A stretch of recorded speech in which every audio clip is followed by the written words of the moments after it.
What's up, Pubg Mobile fans? This is Browie back again with another video. And we are just going to scroll through the Pubg Mobile patch notes for 0.9.0 update. It's going to be coming soon, and based on the patch notes, I think we can kind of guess when that is going to be. So the patch notes are extremely large, and this is the biggest one that we've had, I think. I'm pretty sure. There's so many new improvements and items in here. Let's just go through some of this. Try not to read everything because there's a lot. You guys can go take a look at it. New weather map improvements and festival effects. So right there, festival effects. Down at the bottom, Halloween in all maps. The spawn island has gone through festival makeover. So during the Halloween event period, players have a 50% chance to activate night mode. And up above, you'll see that night mode on Erangel. Added night vision goggles. So that's going to be really interesting to play the game in the daylight and then night for a little while, and then we'll come back to day. Very interesting that Halloween is listed. So I'm going to be uploading this video later on in the week, and assuming there's no update, we could probably assume that the update is going to come next week, October 22nd, 3rd, and 4th. Since Halloween is getting to be really close, I would assume they'd want this, within a week of when Halloween actually arrives. So that's what I assume the update is going to come. All right, new weapon, vehicle, and related improvements. Added the QBU. If you've been playing the beta, you will know that there are two new guns in the game. The QBU is a DMR. It fires 5.56 rounds. This is going to be in Sandhawk, replacing the Mini 14.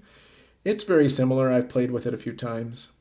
Small pickup truck, only in Sandhawk.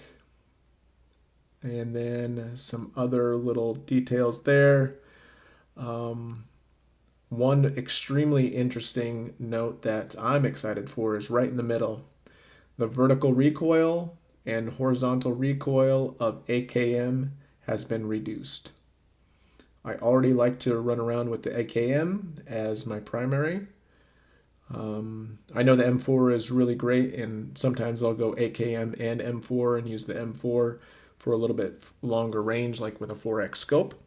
But I really like the AKM when I'm getting into close range gunfights with a red dot or a 2X. So I'm really excited about the AKM having the recoil reduced. You can see through some of this, that Vector SLR have different 4X crosshair designs. It's not that big of a deal. All right, the sound of the dossier has been adjusted, so it sounds like the original PUBG. Yeah, sometimes those vehicle sounds are a little bit loud and different. I added a brake button in vehicle driving mode 1 and 2. Driving mode 1 and 2, we are going to have first-person driving now. So if you jump in a vehicle, it'll be like you are right in the front seat. Matchmaking improvements, that's good. Estimated time should now be more accurate. Spectator mode. So players can now watch other opponent players until the end of the match after being killed. This should be interesting, especially if you're playing in a tournament or just jumping on a stream with a custom room or something. That'll be fun. That way, when you die, you don't just go back to the lobby and have to sit there and wait for the next room to come up. You can actually watch and spectate so that you know when it finished. Performance bugs, resolve some game crashing issues, so on and so forth. That's always good to see. In-game purchases. That's always going to be an update, especially with a freemium game, as you call it. You download the app for free and you spend money inside of the game. So I know some guys like to spend lots of money on their Royal Pass points and opening crates. I do not spend money on opening crates very often, if at all. I like to use the achievement coupons to open up those particular crates. But I do like to get my Royale Pass right off the bat. Speaking of that, I just hit 100 the other day, so I now have the new Car 98 skin, so it's pretty neat. Crew Challenge. I'm excited for the Crew Challenge. We can make a video about this right away when the update hits. But this basically sounds like that you are going to create a crew inside of the game and have 4 to 6 players, maximum of 6 players. And over time, there's going to be basically an in-game tournament. So for a couple of days, you and your crew will play against other crew members, earn points, rewards, and move up basically kind of like a ladder system or a tournament system. You know, if there's 100 crews, and then they'll whittle it down to the top 50, maybe the top 20, and then there's a final, and you get some in-game rewards for your crew challenge. I'm pretty excited about that. That keeps things interesting. Those people that like to enter in tournaments and play tournament play like I do, it keeps the game fresh, and you're not killing 8 bots and then you get to the final circle and there's only 10 people left. That'll be a lot more fun. Room. So when you create custom rooms, they added a lot more settings. It's very interesting. Advanced room cards enable rooms to set weapons, attachments, play zone shrink speed, and other parameters. Play zone shrink speed, that sounds like a fun thing to do for a streamer. And maybe someday I'll be able to get to that point on this channel. That would be great. Added first-person perspective of Miramar and Sanhok in rooms. So this is really going to change our tournament play.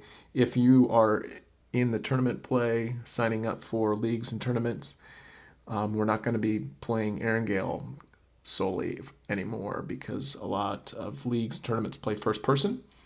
I would assume, yeah, I'm just assuming that a lot of leagues are going to basically end up playing 3 matches in an evening, 1 on each particular map. That should be interesting. Now you'll have to play all the maps instead of just 1 or 2 maps. The entrance to the rooms and training grounds have been moved to the main page. You used to have to open up the selection menu and then choose, so that'll be a little bit different. I wonder where they'll put that in the bottom left or something.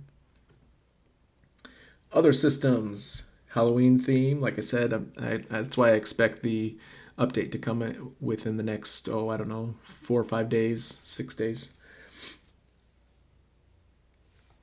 Added like rankings, clan rename card in the shop. Just different extra little details. New achievements. As you guys have been watching the channel, I've been going on the Commando achievement. These new achievements look really fun. Eye for an eye. Kill one enemy that knocked you out of the same game. Very interesting. So if you get knocked in a game and you are able to kill that person later, you'll get an achievement. I like that. Take me in with you. Sit on a vehicle that's being driven by enemies once for over 10 seconds. Not sure how easy that's going to be. Extremely difficult, I would say. But I have a few ideas on how I could probably get that accomplished. Physical trainer, this one's funny. Crouch 10,000 times, jump 10,000 times, and get down 10,000 times. I suppose if you really wanted to, you could just jump into a third-person lobby. I guess in my situation, I don't play third-person very much.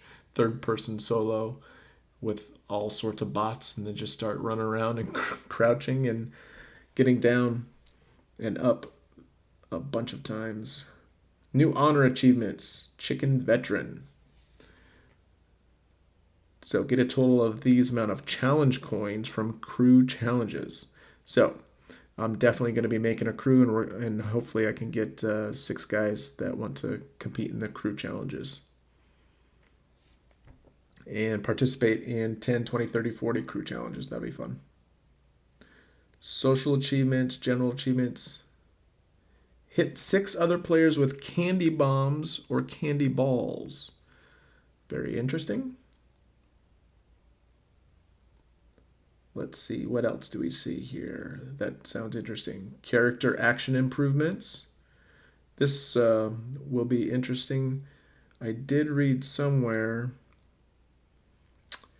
they are changing the way the your character reloads the weapon, so it might look a little bit smoother, just like climbing out of windows. New settings. Added feature to quickly switch between scopes. If you've played the beta, you can go try this out right now. Basically, when you're running around with, like, we'll say an M4, and you have a 2x scope on that, and you already have a 4 in your bag waiting to use it, you can quickly adjust without going into your bag. So you can do that just right there on the screen when you're fighting. So that'd be really nice. I'll definitely use that, especially on the M4. I like to run around with a 2 or a 3, and if I see or hear something far away, I do like to switch to a 4 or a 6. All right, what else do we have here? Added the limit to pickup scopes. This will be nice. In your automatic pickup, you'll be able to go and decide how many of each scope you want to pick up. I'll probably just put one of each. I think right now you auto pick up 2 4Xs, and I almost never use 2 4Xs, but you know, if the game presents itself and I need 2 4Xs, I suppose I'll take it, but typically I don't. Projectile improvements. This one is nice. You can now throw grenades while peeking, so that'll be good. Molotov cocktails now deal more damage and can go through wooden doors. So this will be very interesting if if someone's in a building and they are behind a wooden door. You don't have to try and sneak it into a window. You can just throw it right at that wooden door, and the cocktail will burn through the wooden door. Stun grenades now impact a bigger frontal area, so that'll be nice. I always like to carry at least one, and it's hard to tell if it works, but with this improvement, I'm definitely going to be using it more often. Bullets pierce through water, deal less damage. That's always good. This one's interesting. The map marks on the spawn island will no longer disappear after characters enter the aircraft. So on Erangel, you know, where we spawn, it appears that once you get into the plane, won't have to try and remember where it was. There will be a mark there just to remind you where it was. And then down there, a bunch of different bug fixes. Fix an issue where the UAZ may hit characters airborne. So that one, I'm not sure, but if you've been playing the game, the vehicles were not supposed to deal damage to your teammates, but we've had times where a guy will hit the jump button and we use a UAZ and he'll take damage, or he'll get knocked or something like that. So it sounds like that was a bug and they needed to fix that. Lots of bugs there that you can read through. All right, so that's the patch notes. It's really big. Lots of new things. I'm excited for the crew. I'm also excited for first person for the room cards. That'll be fun, especially in leagues. We're going to be able to play Miramar. Sanhok's not my favorite map right now, but it looks like I'm going to have to play it more often if Sanhok starts to go into leagues and tournaments. All right, guys, that's it for today. Video went a little bit longer than I expected, but there's a lot of patch notes here. So if you enjoyed this video, please give it a like and subscribe to my channel. I'll definitely have some gameplay ready for you tomorrow. Thanks for watching.